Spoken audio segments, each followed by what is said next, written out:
Assalamualaikum warahmatullahi wabarakatuh. Halo adik-adik semuanya, terkhususnya para siswa kelas 9. Jumpa lagi di channel Miss Eni yang akan lebih fokus membahas soal-soal ujian sekolah.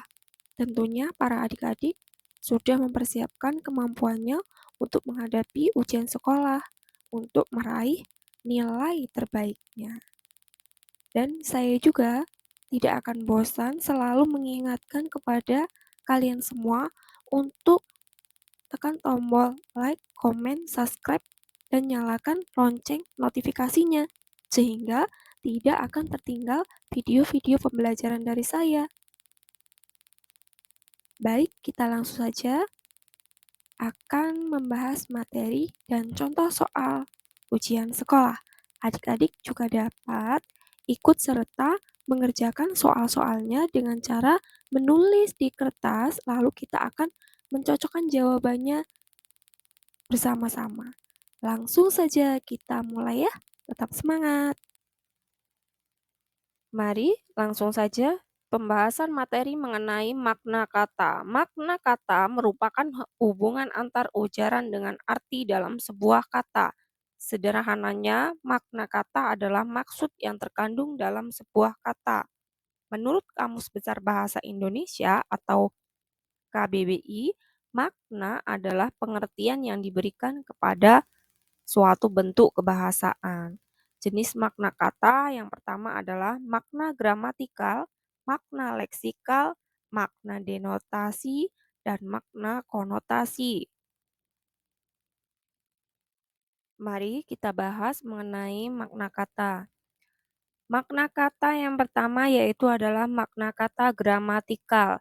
Yang dimaksud dengan makna kata gramatikal yaitu makna yang dapat berubah-ubah sesuai gramatikal atau struktur atau tata bahasa dalam kalimat bahasa Indonesia tersebut. Contohnya, kata sapu memiliki arti sebuah alat untuk menyapu.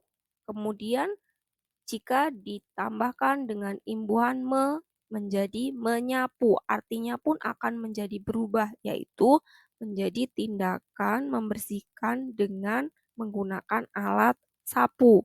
Nah, itu yang dikatakan gramatikal, yaitu maknanya dapat berubah-ubah sesuai dengan gramatikal atau struktur dalam bahasa tersebut.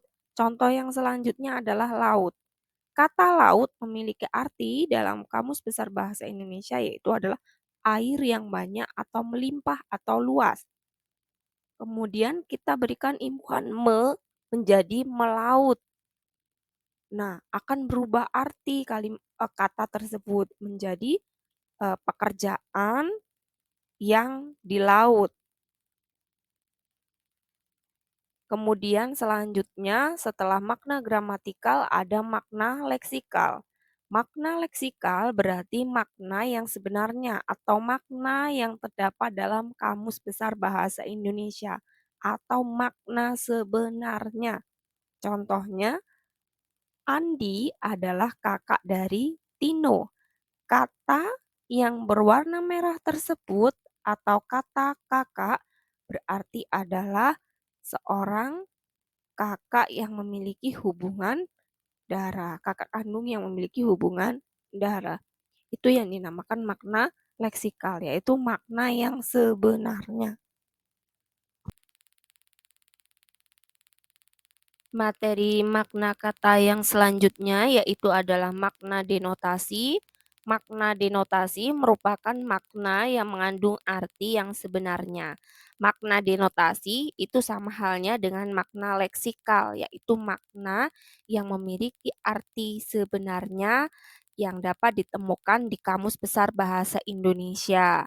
Makna yang selanjutnya adalah makna konotasi. Makna konotasi merupakan makna kiasan atau makna yang bukan sebenarnya. Mari kita simak contoh berikut. Contoh yang pertama, di sungai itu ada buaya. Dalam kalimat pertama, di sungai itu ada buaya. Buaya yang dimaksud dalam kalimat yang pertama itu adalah di sungai ada buaya, yaitu ada sebuah hewan buaya. Begitu ya. Artinya adalah hewan yang sebenarnya, ada hewan di sungai gitu. Eh, Kalimat yang nomor satu itu adalah bermakna denotasi atau makna sebenarnya. Tuh. Contoh yang kedua, kelakuan Remo seperti buaya. Kelakuan Remo seperti buaya. Perhatikan kalimatnya. Jadi, sifat Remo menyerupai sifat buaya. Nah, bukan buaya si Remo itu seperti buaya fisiknya bukan. Tapi sifatnya Remo menyerupai buaya atau karakternya menyerupai sifat buaya yang suka menerkam mangsanya, begitu ya. Berarti kalimat yang nomor 2 ini adalah konotasi, bukan makna yang sebenarnya. Coba kalian ulang lagi, dibaca lagi, diamati lagi jika belum paham ya. Nah, untuk materi yang selanjutnya yaitu kita menuju ke teladanan dan keistimewaan ya. Yang dimaksud dengan keteladanan merupakan sikap terpuji yang tergambarkan dalam biografi dan patut diteladani atau dicontoh oleh pembaca. Yang namanya keteladanan itu adalah sikap yang dapat dicontoh, sikap baik yang dapat dicontoh. Hmm, Kalian tentu sudah pernah membaca biografi B.J. Habibie. Nah, banyak sekali karakter-karakter yang dapat dicontoh oleh kalian semua. Yang selanjutnya yaitu adalah keistimewaan. Apa yang dimaksud dengan keistimewaan? Keistimewaan merupakan suatu yang khas dan tidak semua orang memilikinya, atau suatu hal yang dimiliki satu tokoh tersebut dan tidak dimiliki oleh orang lain. Istimewa itu sesuatu yang tidak mudah dimiliki oleh orang lain.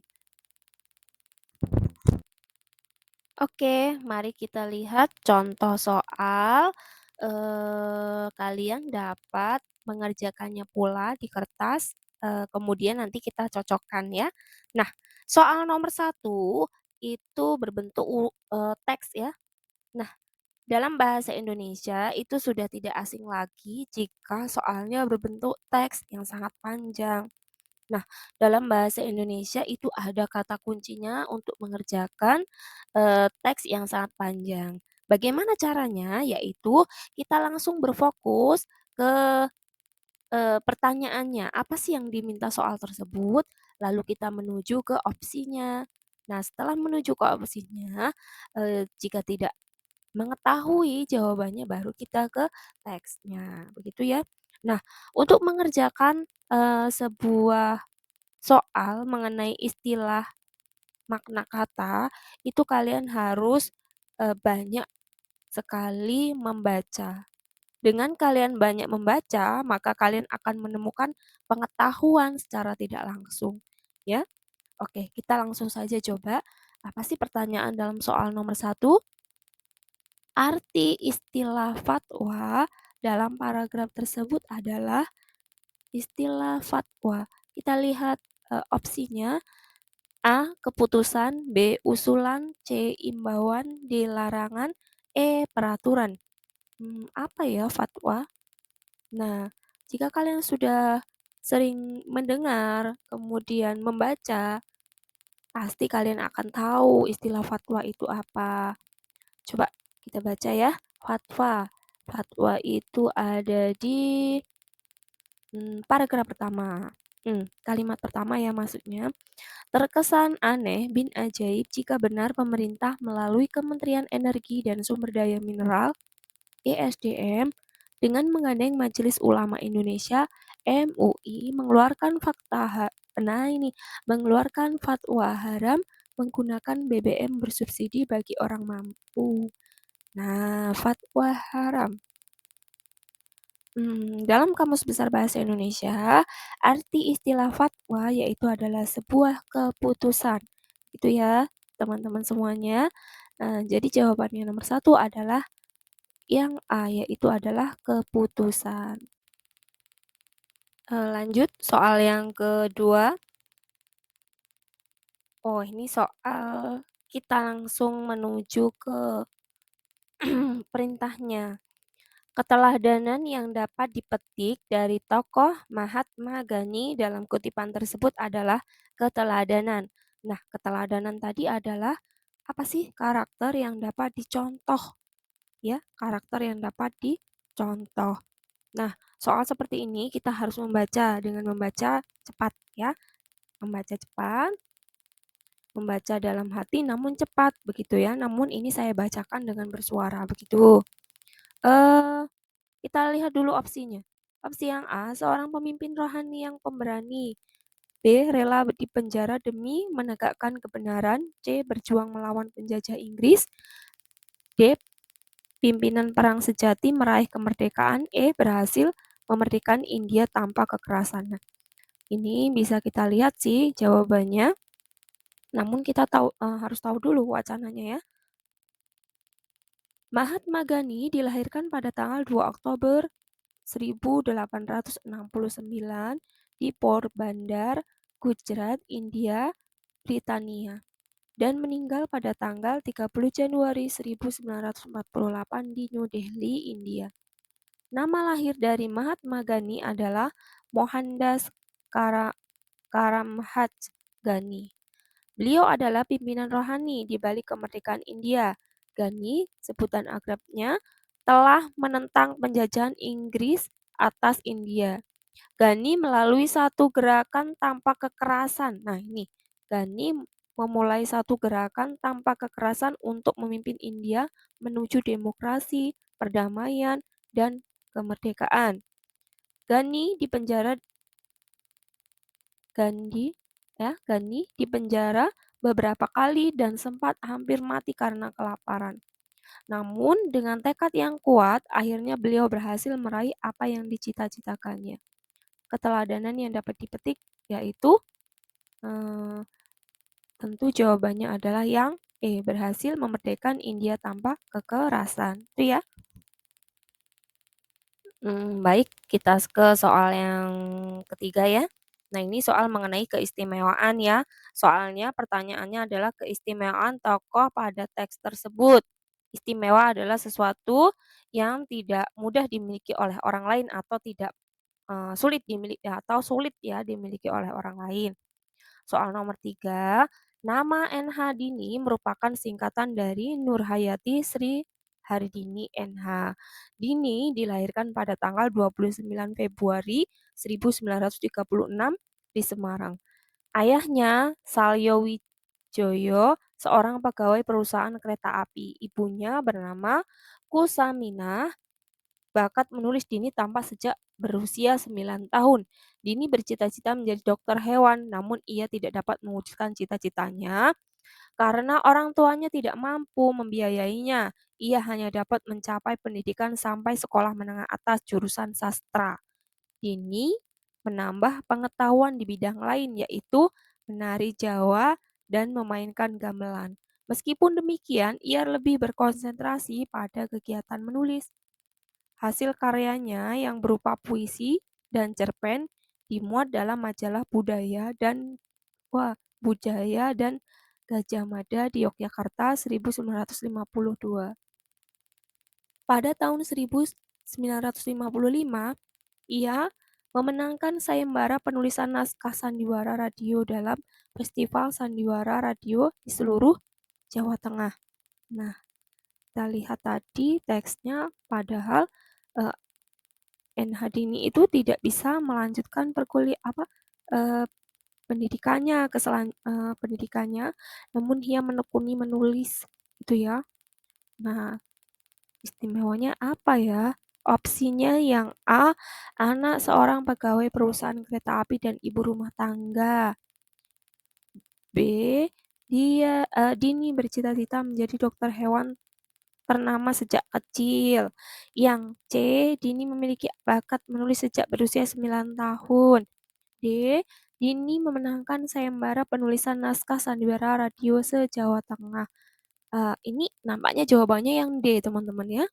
Yang D yaitu sesuatu yang istimewa loh, memenangkan sayembara penulisan naskah se-Jawa Tengah. Itu ya. yang di Nah, adik-adik semuanya, ini ada beberapa kuis.